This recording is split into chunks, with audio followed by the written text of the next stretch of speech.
Gracing the annual conference 2022 of AAT Sri Lanka, we are ready to start the post-morning refreshing session. The first technical session, ladies and gentlemen, we will first have a presentation followed by the panel discussion. So it gives me great pleasure to call upon the presenter to take us through the first session. Mr. Talal Rafi is a senior global management consultant at Deloitte and was on Deloitte's global ESG operations team. He's an expert member of the World Economic Forum and co-chairs the Global Plastic Innovation Network Action Group of the World Economic Forum. He's also on the National Agenda Committee of the Ceylon Chamber of Commerce, was on a selection committee of the Asian Development Bank's Digital Against COVID-19 Innovation Series. He has given talks globally, including at the NASDAQ Center, S&P Global, and the Central Bank of Sri Lanka, and contributes regularly with thought leadership for the Dow's agenda. His work has been published by the World Bank, International Monetary Fund, Asian Development Bank, World Economic Forum, UNFCCC, London School of Economics, and Forbes. Ladies and gentlemen, to address first in the technical session one, please welcome Mr. Talal Rafi.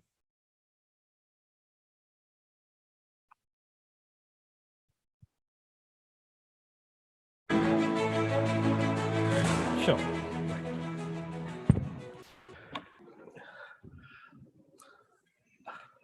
My thanks to AAT, the President, Governing Council, and especially Damit Gangoda-Vilake and Shamila Kure, and also the following discussions with a very eminent panel chaired by Riaz Mihula, who needs no introduction.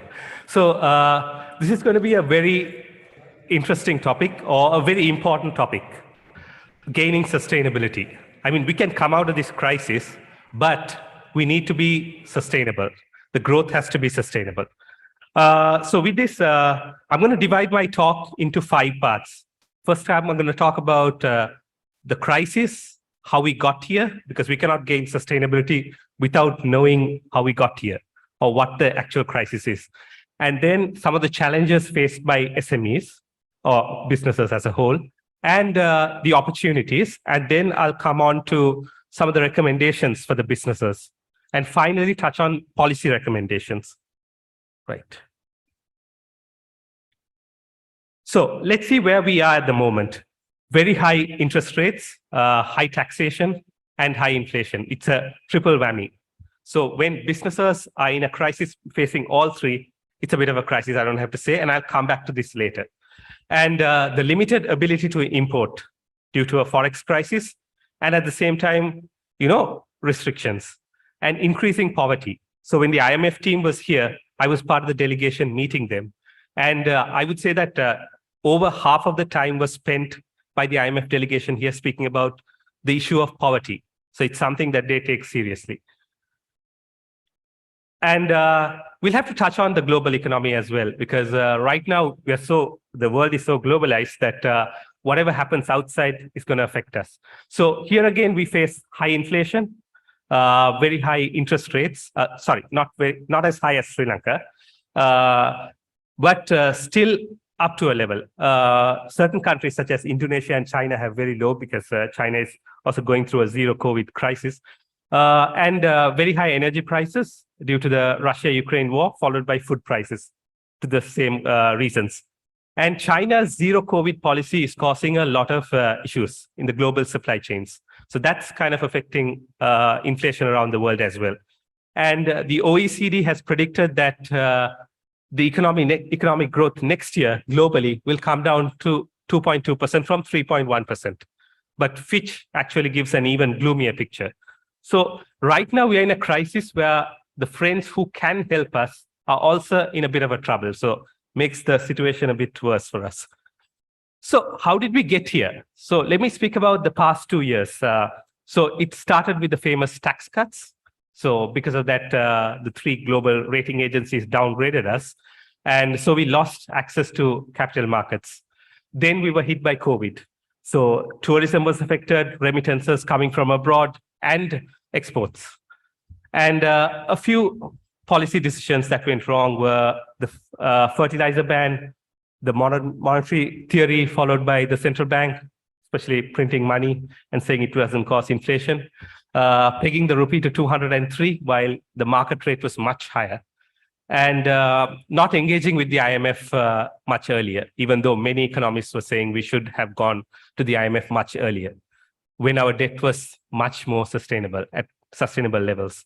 And of course, Sri Lanka defaulted. So right now, where are we? So we're seeking an IMF program. Currently, it's on the mode is debt restructuring, because right now our debt is unsustainable. And the biggest block here would be China, because we have three types of creditors: the bilaterals, where China is the largest creditor, followed by Japan and India. And of course, the bondholders and the multilaterals, whom we don't usually restructure.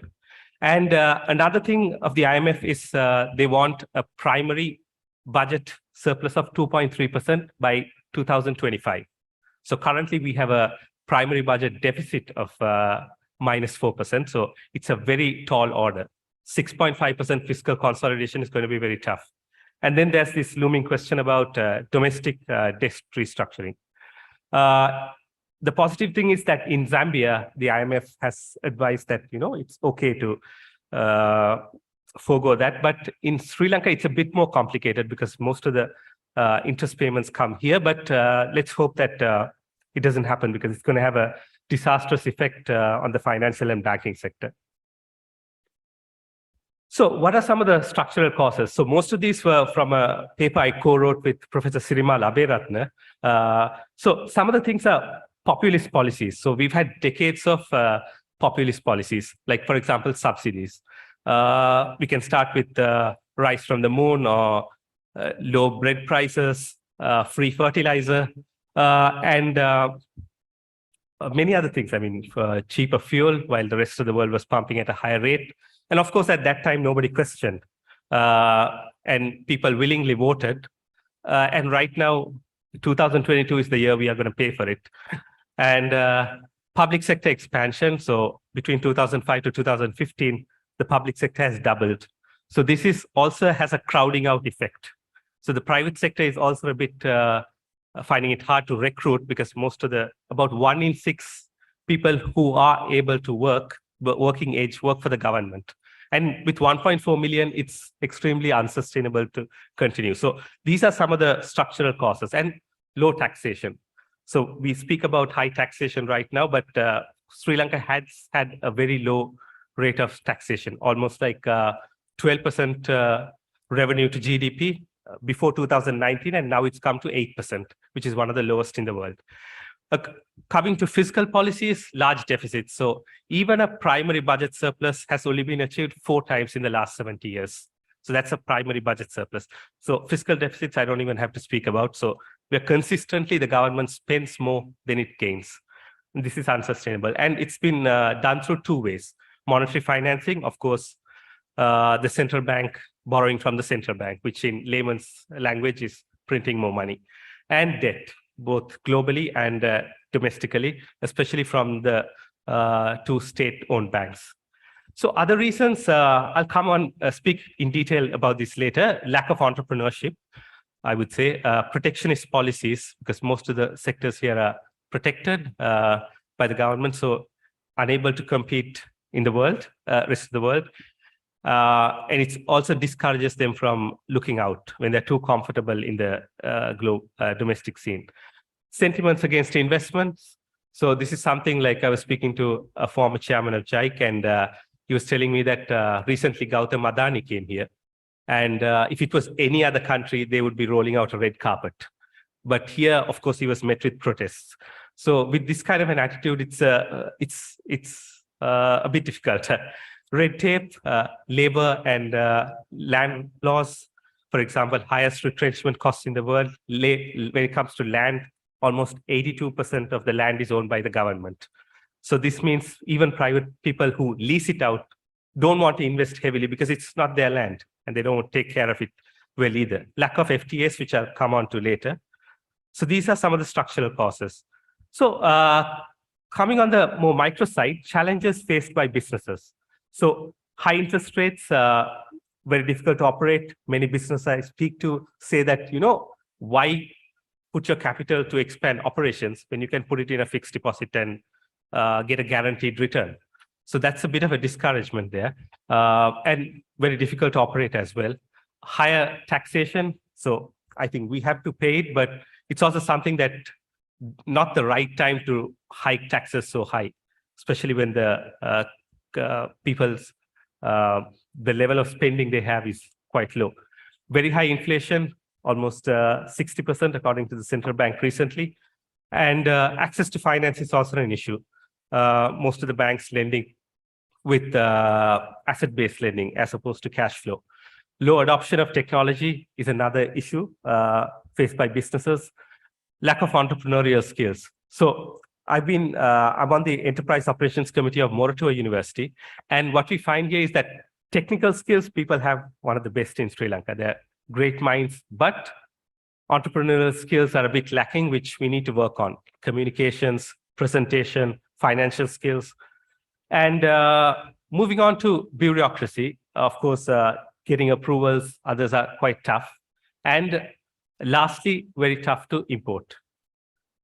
So these are some of the challenges faced by businesses. So what is the opportunity here? So we have a great opportunity, strategic location. India is, in the coming decades, set to become the largest economy in the world, possibly, with already set to have the largest population, and it's rising heavily. So we already have a free trade agreement. So utilizing that would be to our maximum benefit. On the west, we have the oil-rich Gulf countries. And on this side, the South Asian countries, the ASEAN countries that are quite developed. So with a strategic location such as this, we could outdo Dubai and even Singapore if we had the correct framework and mindset in place. Human capital, we have some of the best. As I said, I work with Moratuwa University. Most of the students go on to work for Google, Microsoft, and others. So, and also most of the MNCs outsource their things here, from the London Stock Exchange to even the US military technology-based work in Sri Lanka. So we have an excellent human capital, which we need to utilize. And unfortunately, there's a huge brain drain. They're moving away from the country. Resilience, we're a country that faced so many crises, from a war to a pandemic, and currently the economic crisis, and we always have the ability to come up again. And opportunities, renewable energy. Recently, the World Bank said Sri Lanka has a very good high opportunity in offshore wind power generating. So with India just to the north of us needing more energy, so it's a good time to capitalize on this. Not only that, but solar energy. And also, most people don't know this. When it comes to rivers in Sri Lanka, we have one of the highest rivers for a certain area, the opportunity for hydropower. And tourism, as we know, Lonely Planet named us as one of the best destinations, or if not the #1 in the world.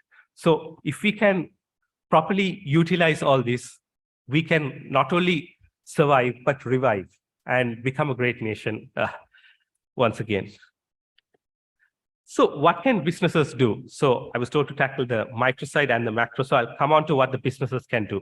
So as somebody who's worked with a number of businesses for projects with the World Bank or the World Economic Forum, what I find is that when it comes to businesses, especially startups or even SMEs, the #1 reason they fail is lack of market research. Most of these people go into a business and don't even, most of the time, they don't have a product that fits the market's needs. They spend 2 to 3 years developing a product, so much of hard work. I mean, the product is excellent if it was to put in front of a university's evaluating committee, but the market simply doesn't need it. Or even a company that brings out something. So simple market research would help a lot in this crisis, especially for businesses to become more sustainable. Technology adoption, that's something that can streamline everything, make it more efficient. Outsourcing, because during my work at Deloitte Consulting, we find that a lot of businesses have certain people working who are only needed for a few number of days a month. So if this work can be outsourced to other companies, it can reduce overheads and make the companies more efficient. Organizational transformation. So we are moving into a society where it's flatter structures. So the hierarchy is much lower. You should be able to, even a mid-manager should be able to speak to the MD or the chairman about ideas, being open. That encourages creativity and innovation. And not just that, like also moving around, like having people work with different departments. Because one thing we find in Sri Lanka is that people operate in silos. So if that can be broken, it can be made into a more innovative business. Communicating better to the workforce. So recently, for a global company, which was a Fortune 500 company, I had the opportunity of interacting with the board. So they had, so one of the first things was an experiment we did, like asking the board directors, so these are highly educated people with experience, about 7 of them, what is the strategy of your company? And it was a bit shocking because all 7 of them gave very different answers. So communicating to the workforce, what is your strategy in a very clear way? Like you can have the company goal at growing at 10% revenue, but what does that mean for the person at the very bottom? What does that mean for the mid-manager? What does it mean for the person at HR? What does he have to do to attain that? So a way where you can clearly break out the goals, each person can be given a certain role, what he has to fulfill, makes things more efficient. And finally, thinking like a consultant. So I don't mean to promote myself, but I find that being a consultant kind of helps people in the corporate world. Like you find very successful business leaders being former consultants, Sundar Pichai, Indra Nooyi, or even the famous banker, Jamie Dimon, who is the CEO of JP Morgan. So what we find is that the ability to analyze problems, the ability to go into an industry that we don't even know about, but we're given 3 to 4 weeks to completely study and then go in front of a board and explain and tell them what is wrong with the business, what we can do. So these things help. So in this kind of crisis, it's always helpful to do that. Another thing about consultants is that, we work in different areas. Like I used to work for on ESG projects, then strategy, and now on human capital. So that's just another point. So these are some of my recommendations from my experience, at least. And finally, coming on to recommendations for a sustainable economy. The number one thing, as I said, I will speak on is a focus on entrepreneurship development. Why I put this number one is because most of the reasons, let's come with the figures. Only 1% of Sri Lankans are formal entrepreneurs. Only if you add informal, it comes up to 3%. So when you look at Bangladesh, it's 12%. When you look at Vietnam, Thailand, it goes up to 20%. So a lack of entrepreneurs means a lack of job creators. So we have a lot of job seekers being put out by universities and other organizations, but where are the job creators? So we need to create more job creators. So industrialists such as Tamika Pereira or Hari Jayawardena, if they decided to be a professional instead of an entrepreneur, many people would not have a job working under them right now. So this also is a reason why many people prefer to work for the public sector, because there are no entrepreneurs coming forward to grow the private sector. I mean, the private sector can grow in 2 ways. One is for existing companies to expand their operations, or for new companies to come up. So focus on entrepreneurship development would be a huge priority. The second thing is independence of the central bank. So this is the number one thing which can put the government in its place, where they can have discipline. Because right now, the government spends more than it earns. So this is not unsustainable. So anybody running a family or a small business knows that we cannot keep spending more than we get. Either we have to borrow or print money. The government has the option of printing money. So that is the only difference between all of us here and the government. So an independent central bank will put a stop to that. So they will not be able to print much money and cause inflation. Because if you see, for decades, Sri Lanka, though it's been in single digits, Sri Lanka has a consistently higher inflation rate when compared to the rest of the region. So that's one cause. Number 3, restructuring SOEs. Here, for example, a lot of people, even Thilan was saying earlier, is that, people say, why do we have to profit-making SOEs? But the whole question is like, what is the objective of a SOE? Obviously, the government needs to own certain enterprises. Of course, I agree with that. Some things that are very essential. But at the same time, does the government really have to be in the airline business or retail or hotels? Of course. So putting these away would give the government, the ministers, the president, the prime minister, more time to focus on policy decisions and regulations instead of doing the work of the private sector in managing companies. So that is a priority to make it more efficient. Plus, a very huge percentage of government revenue goes to paying salaries and pensions.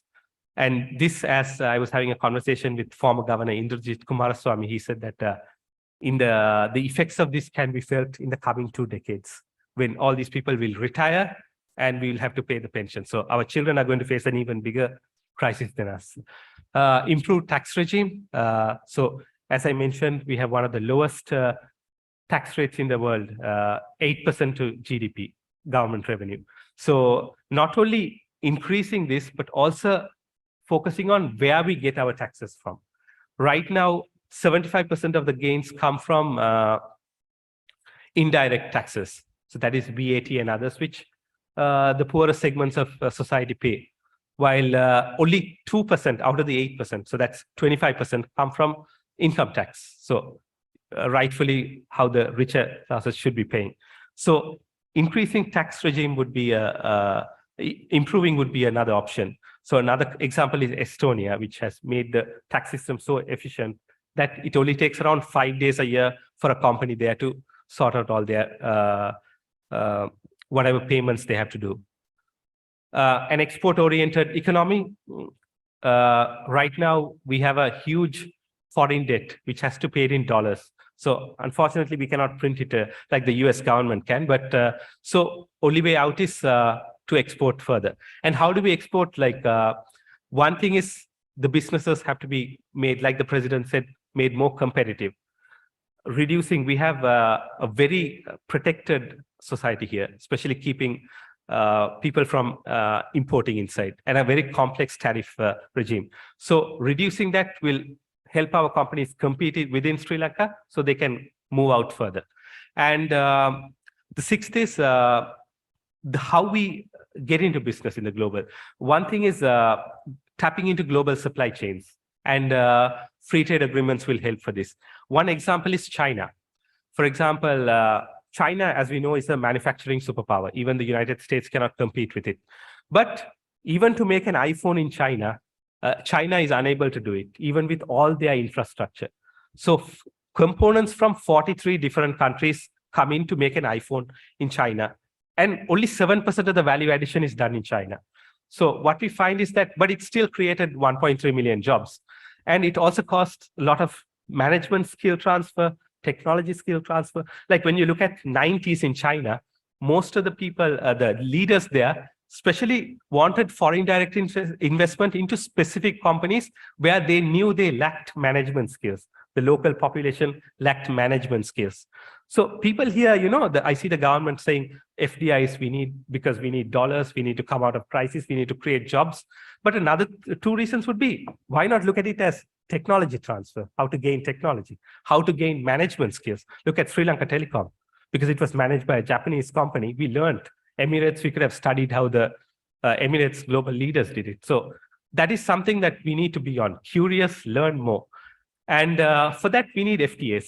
No large company is going to come and invest with us. I mean, we're a great country, but unfortunately, we only have 22 million people, and it's an $80 billion economy. So now it's even lower due to a contraction by 9%. So we need to have FTAs. So with a lot of trade disputes, like, for example, many countries who want to export into China or India or rest of the region can use our place as a base. So more FTAs are needed. I mean, Vietnam, which opened its economy much later than us, has 26 free trade agreements. Sri Lanka only has 3. And they also have, in the past, I think, sorry if I get the stats wrong, in the past 2 decades, they brought in like 54 new products for the export list, while we have much less. And each of their products were like bringing in almost $1 billion over time. So while ours was much less in the single-digit millions. So we need to also focus on the kind of products we are going to export. And ease of doing business, of course, we are ranked 99th in the world, according to the World Bank's ease of doing business. And it takes around 2 weeks to open a business. And the other thing that people focus little on or pay attention to is closing down a business. It takes almost a year to close down a business. So here again, most people I speak to are discouraged to register a limited liability company because of the hassle of closing one. So these have to be made quite easy. And especially when it comes to business contract enforcement or resolving a legal dispute, we are ranked 162nd in the world. That's almost below even many African countries. So this is a bit of a challenge. So it takes on average 4 years, according to the World Bank, to resolve a legal dispute in Sri Lanka. So while any foreign company coming here would think not just twice or thrice, but many dozen times before coming in. Innovation is important. Recently, I wrote a paper for the IMF on how innovation increases economic growth. So here, the priority is that what we find is that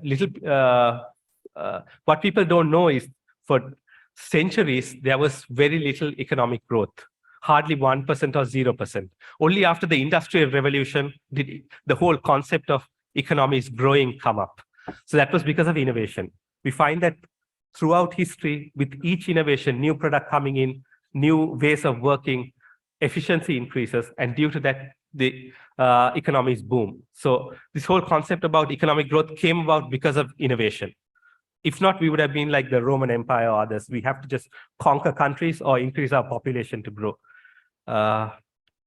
Lastly, the last page, green economy is a huge opportunity. As I was mentioning before, offshore wind, many other areas such as solar power. And also we need to go into this because what we find is that new laws are coming up, like the EU taxonomy or the recent US Security Exchange Commission laws, which require products to be more sustainable to tap into their markets. So if Sri Lanka can move into this area much faster, we'll have a competitive advantage over others. Labor reforms, as I mentioned, very high retrenchment costs, and also half of our students come out from the arts degree. So these are some of the challenges that we face. Only 4,000 STEM graduates, 5,000, but even 1,000 leave the country. So these are some of the challenges here. And I'll just cut it short because I'm running out of time. Gender equality. So this is a topic that I worked with several multilaterals on. It's a very important thing because we always talk about investments, technology, everything, but we don't see the potential of women. Only 37% of women work in the country.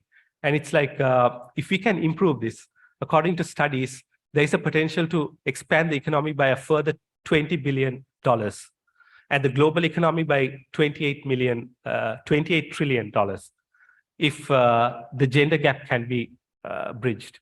So this is one area we need to really work on. What we find is that most of the female-owned companies tend to be micro to small. So one of the recommendations where I was on the team of experts with Chatham House was that to find accelerators where we can specifically target female-owned enterprises to expand more, come up, and also focus on different industries.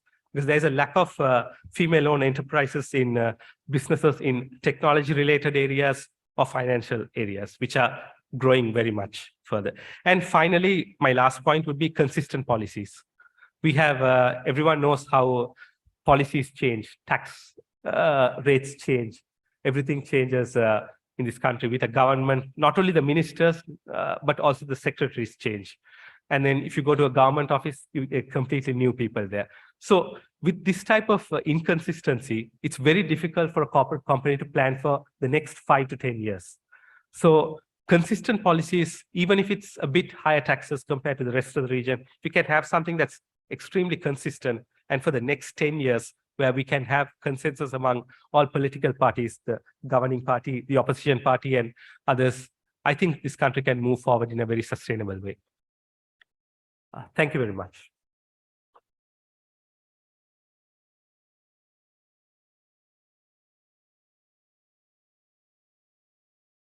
Thank you very much, Mr. Talal Rafi, setting the tone for the technical session 1 of the annual conference of AAT Sri Lanka. I would like to call upon Mr. Rafi to take a respective seat in the main panel as we welcome the panelist and the session chair to take us through the panel discussion. First, we have the session chair, ladies and gentlemen, Mr. Riaz Mueller, who is the chairman of the Bairaha Farms PLC, served the board of Bairaha Farms from January 2022 as an independent non-executive director. He is the former managing partner of KPMG Sri Lanka and the Maldives. Having served in the role since April 2012, he served a 3-year term as chairman of the KPMG MESA, the Middle East and South Asia Regional Board until September 2021. He's a past president and the fellow member of the Institute of Chartered Accountants of Sri Lanka and was the chairman of the SEMA Sri Lanka division during the year 2013 and a fellow member of SEMA UK and a member of the International Ethics Standards Board for Accountants USA since Jan 2013. Ladies and gentlemen, Mr. Riaz Mueller. Next, we have Ms. Jayanti Dharmasena, who is a fellow of the Chartered Institute of Management Accountants UK, joined the Haley's Group as the management accountant in 1991 and has been in agriculture-related businesses throughout her journey, with the group spanning 31 years plus experience to date. She has held senior managerial positions in the Haley's agriculture sector, including 2 years as the deputy managing director prior to her appointment as the managing director of the sector. Ladies and gentlemen, managing director of Haley's Agriculture Holdings Limited, Ms. Jayanti Dharmasena. Next, we have Mr. Mahen Dizeram, the group finance director, CBL Group, who has more than 20 years of experience in finance and general business management and has held numerous senior roles in local, international, and multinational corporates with significant exposure to group environments. Mahen also possesses over 15 years of international work experience, the majority of which has been gained within the corporate environment of Australia. Ladies and gentlemen, the Group Finance Director of CBL, Mr. Mahen Dizeram. Next, we have the Group Managing Director, Sunshine Holdings PLC, also the Chairman of the Ceylon Chamber of Commerce, Mr. Vish Govindasamy, who is a respected leader, visionary, and industry veteran whose experience, skilled in the art of social responsible entrepreneurship and strategic foresight, continues to uplift Sri Lanka's private business landscape. With over 26 years at its helm, Vish is the Group Managing Director of diversified conglomerate Sunshine Holdings PLC, which is today one of Sri Lanka's top 50 listed organizations, and also the chairman of the Ceylon Chamber of Commerce, the country's premier business chamber with 183-year-old history. Over to the session chair to take us to the technical session 1 for the next 45 minutes. Can you hear me? Yeah. All right, thank you. So we had a presentation by Talal. He took us through some interesting issues. As this country, as you know, we were in a survival mode in the early part of the year. And I think I believe we are getting over the hump slowly, but steadily. And therefore, it's now time to look at revival. So I believe that the theme survival and revival, I think, is a very appropriate theme. Personally, I believe what happened to Sri Lanka is a good thing. I know we all went through a lot of pain, but sometimes we need a shock like this to reset